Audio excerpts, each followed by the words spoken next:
Hello everybody, I have another really special guest from Hawaii, Branden Baker. He's running a fine managed service with 20 some people, and he started with working with us 3 or 4 months ago, and he had I'm saying like a non-normal success, like it was kind of surprise to me as well. And when we talked with Branden, he told me something about his transition from something to another thing, and it's really caught my eyes that that is really deep. Something like what was the obstacles to sell to before, and what he did to be able to now continuously have results, and that I really wanted to share his opinion and his thoughts with you guys. And welcome, Branden, and just introduce yourself. And it's just I have tons of questions to you. I don't want to, I just somehow feel like you have something to share with the community. So thanks for having us. Oh, thanks, Dinesh. Thanks for having me. As you said, we're a Hawaiian ISP. Or MSP, sorry. And we've been in business for about 23 years. We followed the MSP 1.0 model since about 2006. We were one of the early adopters of ConnectWise. We've had some great successes over the past few years, but things are changing. And it's become obvious to us, especially in the last year and a half, that the rest of the market's caught up. We invested heavily early on with our processes, invested in our tools, automation, all the things that we kind of were ahead of the curve, and guess what? Everyone's caught up. And so now we are looking at a way to differentiate ourselves in the marketplace. We just didn't know how to do it. So vCIO services caught my eye early on when, as part of HTG, we were given the offer to partner with you and kind of go through your training and to see how you approach things. And it was interesting because when we were in our group session, the very topic of vCIO was a very passionate topic. In fact, I don't know a word in that meeting, but the companies that were represented all had definite opinions, not only about what vCIO services meant, but how they do it, how they think they do it right currently. So, but I took the chance when I saw your material. I said, you've got something different to offer, and that's why we jumped on board. And as you said, it's been an interesting journey. Yeah, and I remember back to our first call, and that was like really shocking that you told me, I asked him like, okay, what's the bottlenecks here or there, and you jump into this sales problem, and you told me Yep. some really scary number that how long since you haven't landed a new deal, a new client. Correct. It was over 12. It was 12 months. At the 12 time. months, more than a year, you didn't get a new Yep. client. Correct. And that was like, it's always like have lots of numbers here. That was like for that size of company and that dynamic and everything. It was really surprising, even that you had a sales force, so you had Correct. a sales guy, dedicated. And a Correct. little bit, and now where you are now, just see the gap. Well, I can talk about what we. So you're right. I have a sales director, and his job was to do all the sales and marketing, and he's done everything we've always done for the past couple of years. Yep. And so we had to sit down and have a change of mindset. Just because we've always done this way, does it make sense to continue this process? And we knew it was broken. Once you look at the stats and say, hey, we haven't closed the deal. Now, it's not to say we haven't had prospects, Yep. but we kept hitting this wall over and over and over again. We're the company that believes that we need to sell an assessment. We got to do the assessment. We have to charge the assessment. And that was our focus in that first phase of gaining clientele. That was how we approached it. What our goal was to get that assessment, and that's all we focused on. And the reason I'm bringing that up right now is that's what was, as we learned, our mistake. We're not in the business of selling assessments. We need to gain clients. Mm-hmm. It's It's interesting. Like, can you tell something about the results you have now? So, obviously, that was like you started to incorporate a couple of items. We have mindset, tools, whatever. It doesn't matter.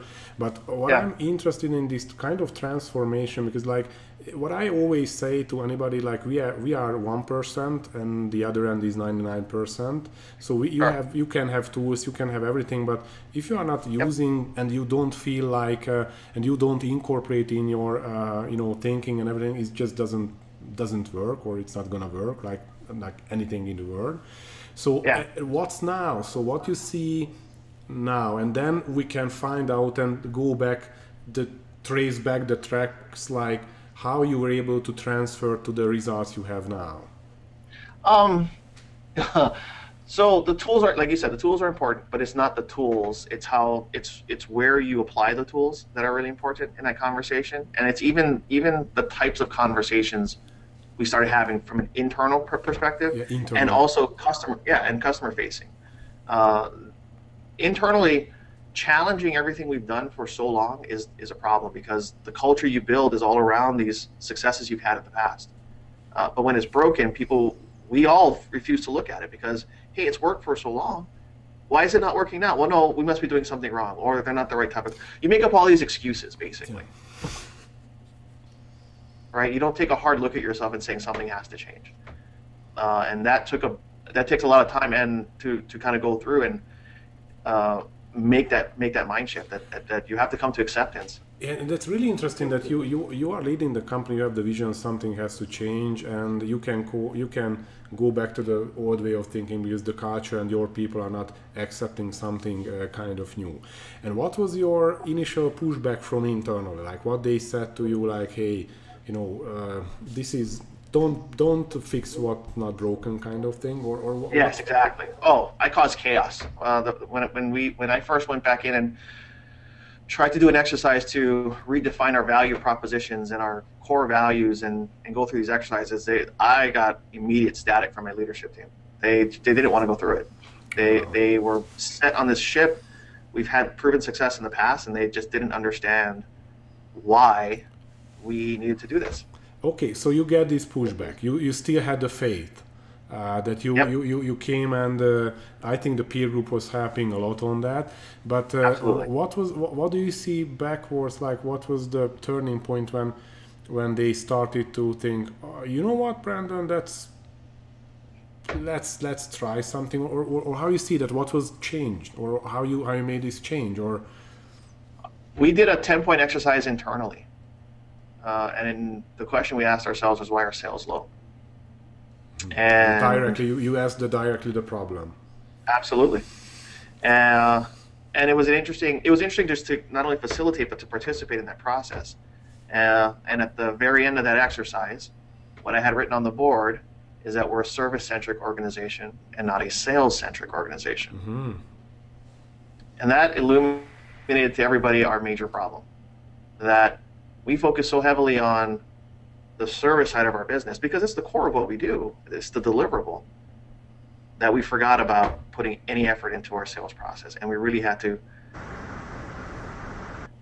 change and become a sales-centric company. So once that statement went up, mm-hmm. the lights started to all go on. And all the efforts and planning and goals suddenly started focusing around sales as opposed to service, because we got the service piece now. Yeah. And my question to you is like, okay, you get this 10-point exercise and you were able to state it, and now you get a buy-in from most of the people, like what was the problem in the first place, right? So what you have to, what was the issue eventually, yep. right? So, and yeah, probably they felt something on that, 10-point exercise that we have to address those issues or things like that. But still like a big gap about thinking something, and okay, now we have like new type of approach, tools, whatever. And what was the next mm-hmm. step you did, like to moving forward? Okay, so you get this statement, you get some buy-in, probably not a full yes. buy-in, just like, yeah, so I can sneak out this problem because that's obvious. Everybody's saying that, we have a sales issue.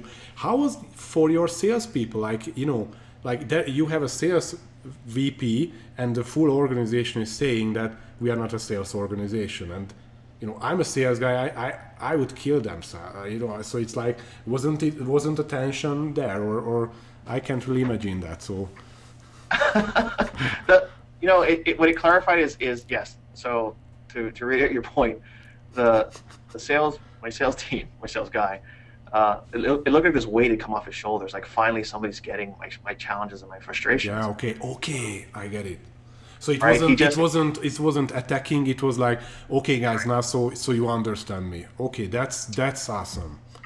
That's great. That's great. So it was like an encouraging moment instead of like a blame gaming or something like that.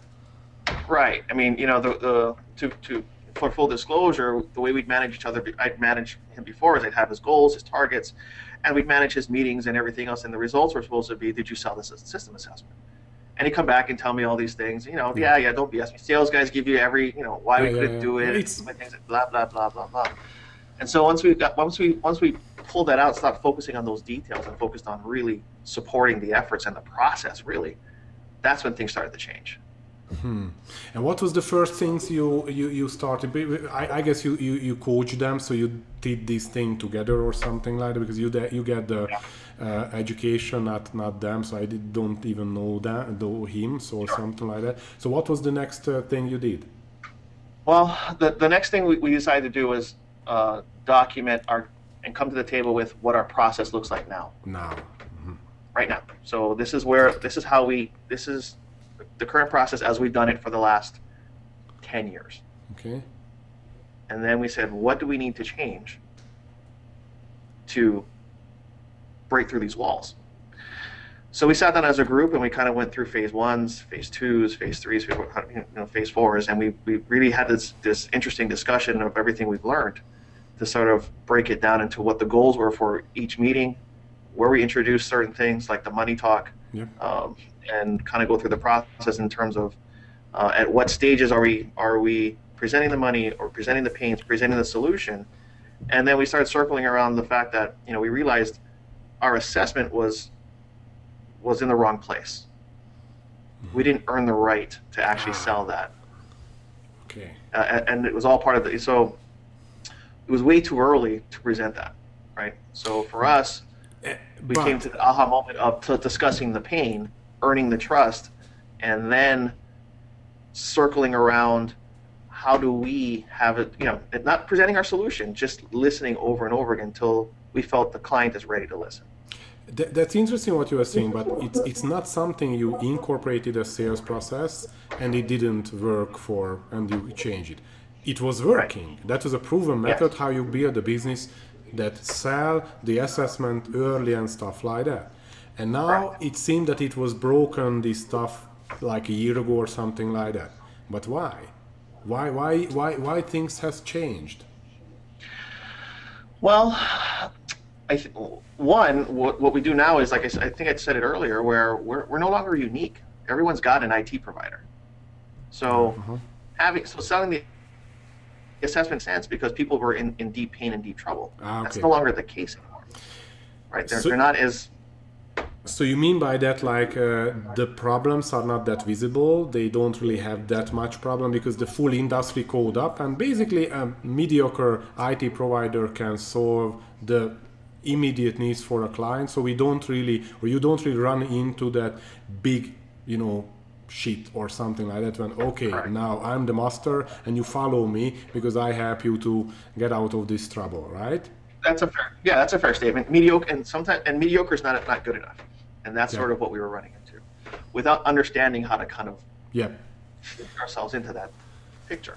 Okay, so you get this first. So it's first is always an issue. So you get a couple of tools from our stuff. You get your existing things. You not implemented everything from us or something like that. But you had this first meeting when you said that, okay, guys, now we are going to try something else. So how it went? So what was the, it's really interesting, because it's always like when you find, okay, now I have to change this fear, uncertainty.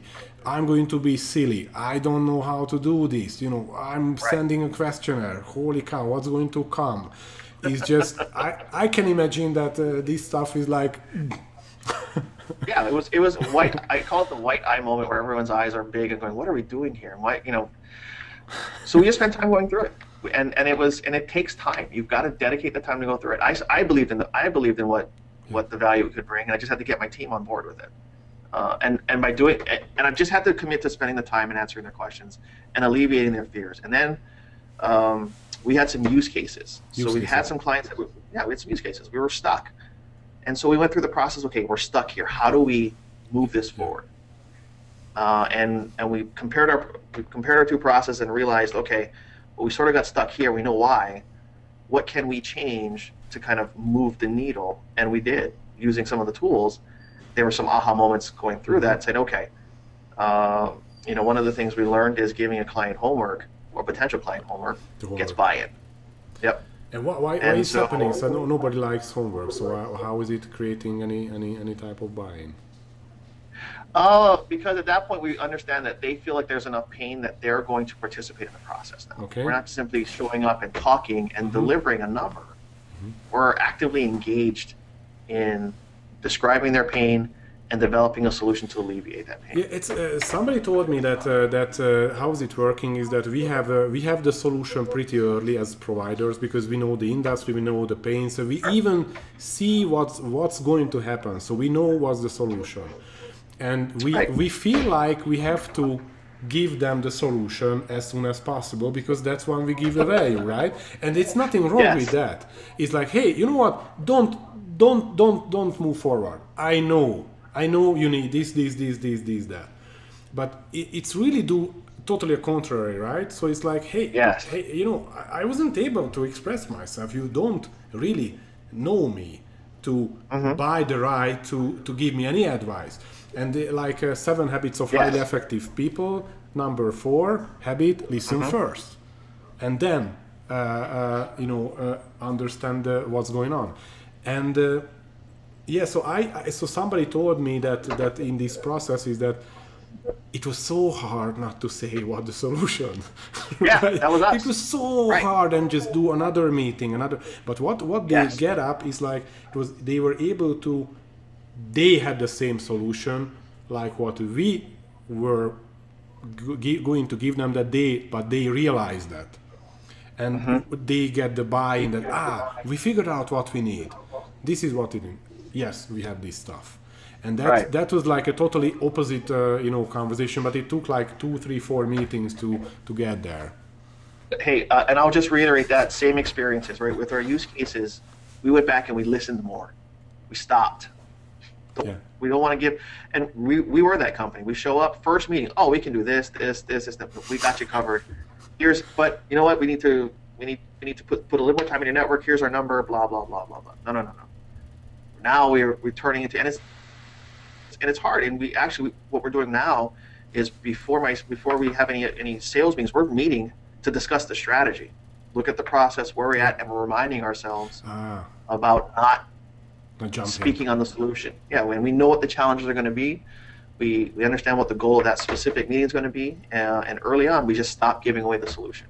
We continually talk and listen. And you told me about something like workshops. So it's like it's not like having sales meetings, but more likely having advisory type of workshops. So it's like somehow different approach, or how you can explain that, because how many meetings you had before closing the deals? 4 or 5? Could be more. We tend to lose count. What we try to do now is secure the next meeting, and we're trying to do it on a weekly basis. So get a weekly rhythm. That's perfect. Yep. So you keep them hungry, and like in a novels and series, and what's in the next, right? So create the void. Correct. And okay, we should go to the next. Okay, my question, most of people can ask, okay, but how you know that they are going to close the deal and you are not spending so much time up front rather than you kind of don't, and that's the risk, but you get a very good sense when you get to the point of actually performing an assessment. And we're calling it a discovery. Nice discovery. Where we earn their trust enough to go in and just look, and then the follow-up meeting we present what we found. Here's what we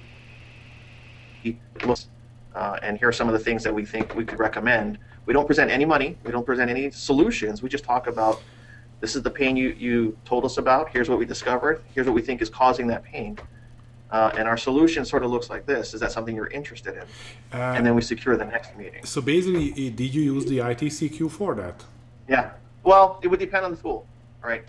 So either the ITCQ could be part of that process. Yep. It just depends on what pain and when with the client. The ITCQ can be really valuable when we start to do the QBRs and the continuing rhythm on that. Yep. It's important at the beginning because we can sort of define with them. Yeah, what's the baseline? Right. What's the baseline? But it just depends on the client. And what else did you? So did you use like any 10-point exercise or any type of things, or what the tools you were using for helping? The two tools that we found were important were the 10-point exercise and the ITCQ. That's what we've had. It's only been a few months, so we're trying to step our way through it to get proficient at a couple of things.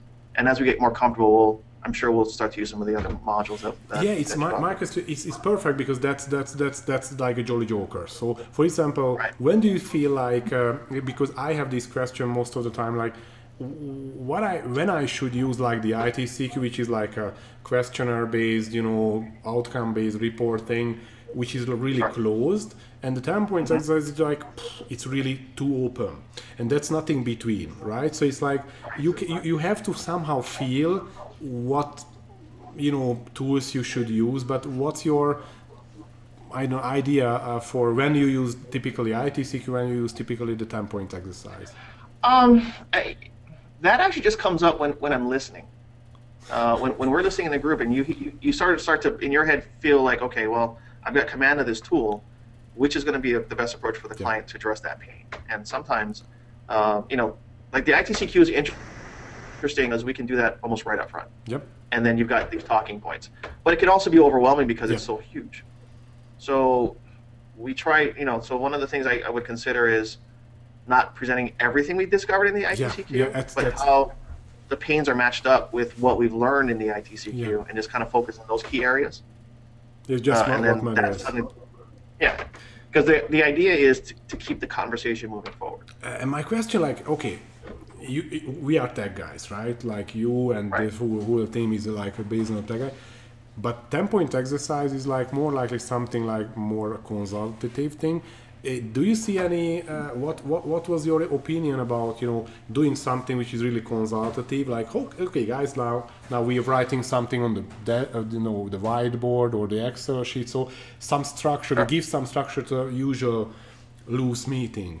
Was it any? What was your approach for that? So how the first went? So just it wasn't actually scheduled. It's one of those organic type of conversations, right? Okay, listen, guys, we have a tool we call 10-point exercise. Okay. If you're willing to sit down with me for the next half hour, we can kind of go through it, and we can kind of narrow down what's happening here. So we put the question, and that's sort of how it started. Okay. I had to get comfortable with it first, and so I led a couple of 10-point exercises internally, just so that I could get comfortable with running that process. And I'm okay failing in front of my team. I'm not okay not knowing in front of a client. Yeah. So I want to, when I'm facing a client, I want to be the expert. So I ran through it a few times internally, and with great results. And it's a great tool, regardless. It's just so easy, right? It's just yes. It's always I think that when you've gone through something like, for example, like a canvas or something like that, it's when you've gone through and you learn it, it's really, easy. It's not easy in a sense because you have to discover pretty much yourself how you have to listen, how you manage those, but your skills are growing, and but it's kind of out of comfort zone for sure. Well, I'll tell you why it's not easy from an internal perspective, and I had to shut off the leadership role I had because some of the questions I'd ask internally directly impact decisions I've made. So I'm actually, if I look at it from the wrong mindset, I'm being criticized by some of the weaknesses that they're pointing out. Okay.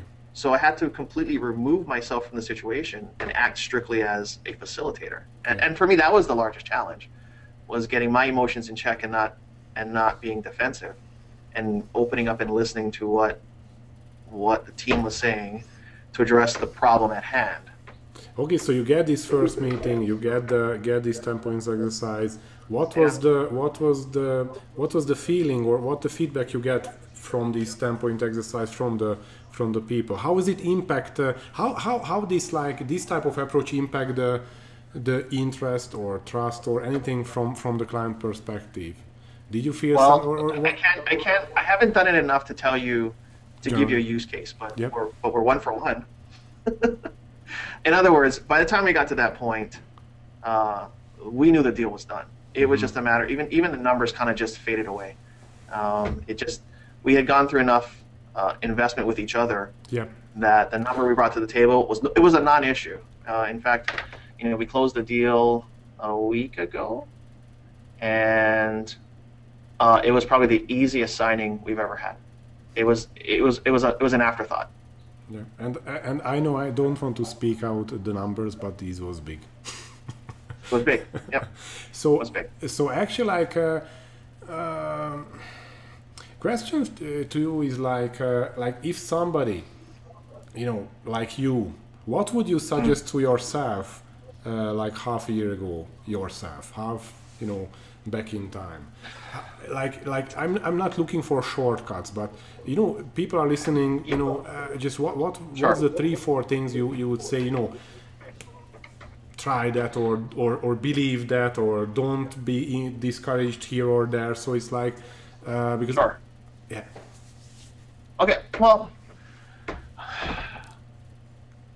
I don't know what I could tell myself to have done this, because I think I did that already. I knew something was broken because things just weren't the same. I mean, things weren't happening. I'm just fortunate enough that HCG brought you to the table, and that I had the opportunity to jump in.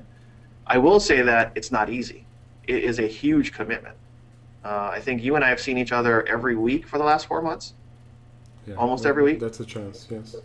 And it's just and it's not just but the hour or two we put in. But the funny, we didn't have the sales process. That's the funny part. We did the vCIO part. Right. But it goes beyond that. It's you have to commit to fixing this issue, whatever it is. And if you put the time and effort in, it's resolvable. But it's not easy. But it's worth it. But Branden, I don't want to make it easy, because if it's easy, every of your competition is going to get the same thing right on the bat. And where is yours? Let's talk about that, because every MSP in the world has got some template they follow, and if you look at the communication, that's all they want. Here's the template for this. Here's the template for that. Here's da da da da da. They just want this repeat. They've gotten into the mindset of this repeatable process that's templated out, and life doesn't work that way. Yeah. This business doesn't work that way, and a lot of it is improv. And that's where the benefit of Reframe Your Client was for us, is that the challenge was to own the knowledge. You've got to go through the pain of gaining the knowledge. You just can't be handed it to you.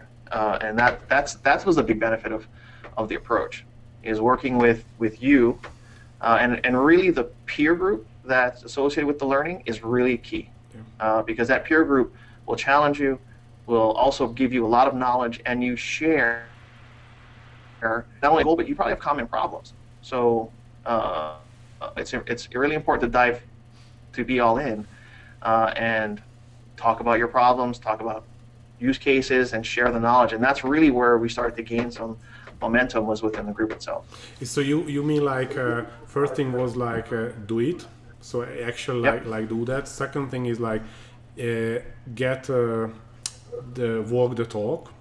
So actually put the effort and invest that, and the help of the group. That was like the three major stuff. And it's like really interesting, because like we have many type of people we are learning from this way, that way, and it's somehow everybody has a pivotal moment when something happens. Well, you called me out on it, right? I mean, I was the analytical guy. I wanted to learn everything first, and then I was going to implement it.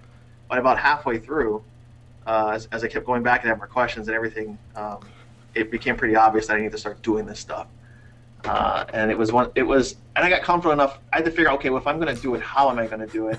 And I figured that out, and then the results started to come. Yeah, I don't want to make it that funny, but you needed 3 months of group coaching to get enough to say, okay, now I'm going to try that one.